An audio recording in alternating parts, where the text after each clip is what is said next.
जिम्मेदारी का भार। पंडित श्याम से उनकी पत्नी लीलावती काफी समय से एक हार की मांग कर रही थी। हर बार पंडित उनकी बातों को टाल देते थे। वे कभी अपनी पत्नी से यह नहीं कह पाते थे कि उनके पास हार खरीदने के लिए पैसे नहीं हैं। वो हमेशा कहते, घर में हार रखने से चोरी हो जाता है। ऊपर से हमेशा जौहरी हार के दाम को बढ़ाकर ही बोलता है। इन गहनों को खरीदने से किसी तरह का फायदा नहीं है।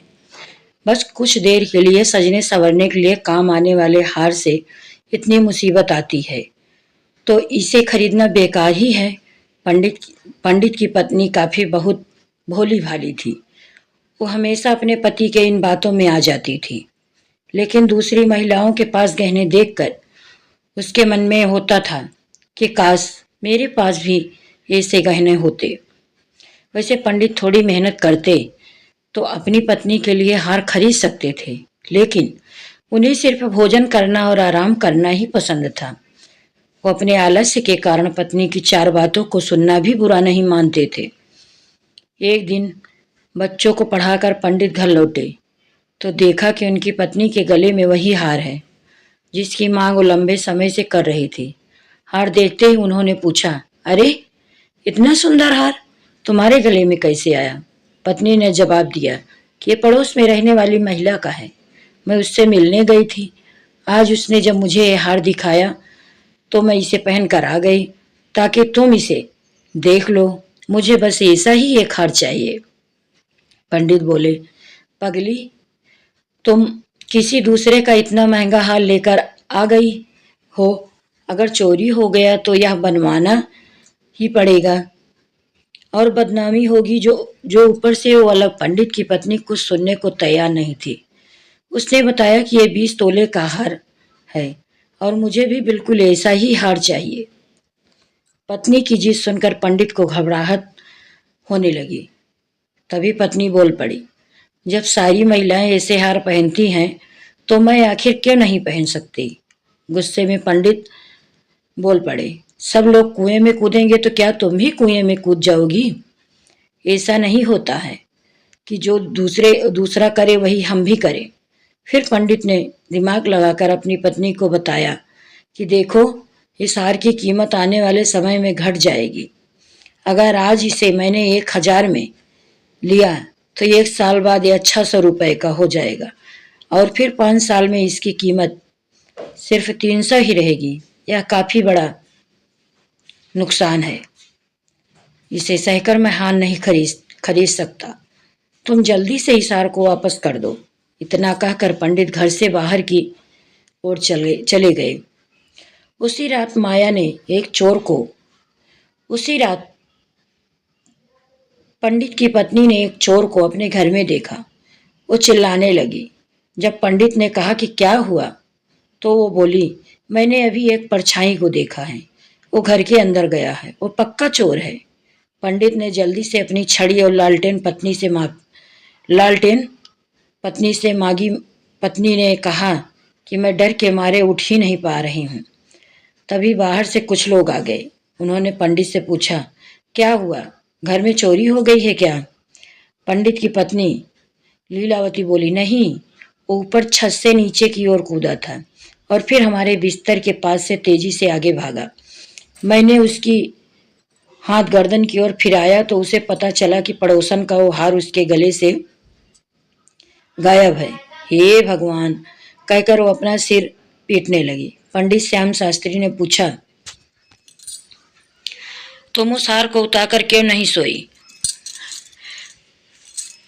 थे? सहमी सी आवाज में पंडित की पत्नी बोली कि मुझे क्या पता था कि आज ही घर में इतनी बड़ी मुसीबत आ जाएगी। तभी पंडित ने कहा, मैं कहता था ना कि गहने मुसीबत ही लेकर आते हैं। अब समझ आया तुम्हें या नहीं? पंडित के पड़ोसियों ने तब तक पूरा घर छान मारा, लेकिन कोई चोर नहीं दिखा।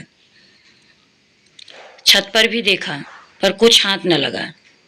एक पड़ोसी बोला, लगता है किसी जानने वाले ने ही ये काम किया है। दूसरे पड़ोसी ने कहा, देखो, घर के लोगों द्वारा बताए बिना किसी को कुछ नहीं पता चलता है।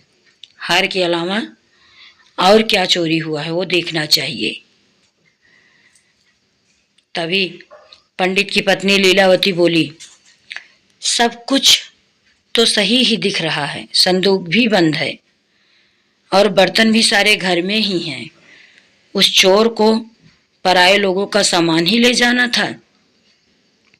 मेरा कुछ ले जाता, वो गहना ले गया जिसकी मैं मालकिन भी नहीं थी। अब हार का मजा आ गया ना तुम्हें? कितना समझाया लेकिन तुम्हें कुछ समझ नहीं आया। तब ना बात बने, समझ आए तब ना बात बने, तंज मारते हुए पंडित ने कहा। लीलावती बोली, पूरे 20 तोले का था, अब कहाँ से दूंगी? वो उसे ही उसकी चोर ले गया। अब कह दूंगी उसे चोर ले गया, जो लेगी हार के बदले ले ले। पंडित ने चिल्लाते हुए कहा कि तुम्हें बदले में हार ही ना देना पड़ेगा। पत्नी ने पूछा, कितना पैसा तो है नहीं, इसका इंतजाम कैसे होगा? पंडित बोले, कुछ न कुछ तो करना ही पड़ेगा, नहीं तो बदनामी होगी। तुम्हें उसका गहना रखकर बहुत बड़ी भूल कर दी है।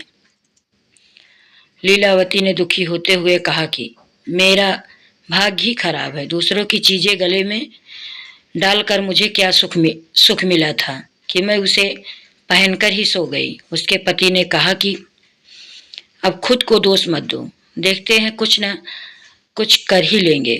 पड़ोसी से कह देना कि जल्द ही उनका हार उन्हें मिल जाएगा। इतना कहने के बाद पंडित सोचने लगा कि आखिर ऐसा क्या करें कि उस हार की कीमत का पैसा जुट जाए। उसके बाद पंडित ने अपने ज्ञान से धन कमाना शुरू कर दिया। पंडित को उस हार की रकम चुकाने की इतनी चिंता थी कि उन्होंने दिन में सोना तक छोड़ दिया था।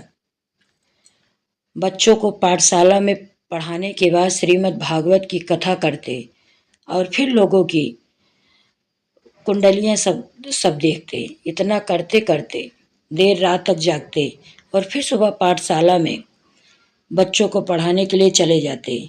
इस तरह दिन रात एक करके उन्होंने 6 महीने तक किसी तरह से उस हार की रकम जितना पैसा कमा लिया। जैसे ही हार की रकम पूरी हुई, पंडित सीधे ठीक वैसे ही जेवर खरीद ले आए और अपनी पत्नी के सामने रख दिया। हार खरीद ले आए और पत्नी के सामने रख दिया।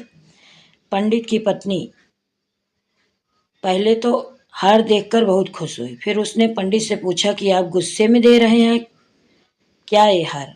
जवाब में पंडित ने पूछा, गुस्से और नाराजगी जैसी क्या बात है? उसका हार हमारे घर से गायब हुआ था, तो उधार तो चुकाना ही होगा ना। इतना सुनकर पंडित शास्त्री की पत्नी बोली, नहीं, ये उधार नहीं है। पंडित ने कहा, चलो उधार न सही, बदला तो है ना, जाओ उसे दे आओ। उसकी पत्नी बोली, नहीं, ये बदला भी नहीं है, ये बदला भी नहीं है। गुस्से में पंडित ने पूछा, अब तुम ही बता दो कि क्या है। ये पत्नी लीलावती ने कहा कि यह आपकी तरफ से मुझे दिया गया तोहफा है और निशानी है। उस रात हार चोरी नहीं हुआ था, मैंने तो बस ऐसे ही शोर मचा दिया था। हैरान होते हुए पंडित ने सवाल किया, सही है, सही में? लीलावती ने कहा, हाँ, सच में पंडित। पंडित ने फिर सवाल पूछा, तो तू मेरा कौशल देखना चाहती थी? जैसे ही पत्नी ने जवाब दिया, हाँ मैं दिया, पंडित बोले, तुम्हें कोई अंदाजा नहीं कि इस कौशल के मुझे क्या सब मूल्य चुकाना पड़ा। पत्नी ने मासूमियत से पूछा, 600 से भी ज्यादा क्या? 600 से भी ज्यादा क्या? पंडित ने भारी मन से कहा, हाँ, बहुत ऊपर। इस कौशल के लिए मुझे अपनी स्वतंत्रता तक को कुर्बान करना पड़ा। कथा का मतलब, प्रिय दोस्तों, इस कहानी से हमें यह सीख मिलती है कि आलस्य में इंसान कई बार अपनों की इच्छा पूरी नहीं करता है, लेकिन जब उस पर जिम्मेदारी का भार आता है तो उसे किसी भी तरीके से पूरा कर लेता है। मेरी वीडियो अच्छी लगी हो तो मेरे चैनल को लाइक करें, शेयर करें, सब्सक्राइब करें।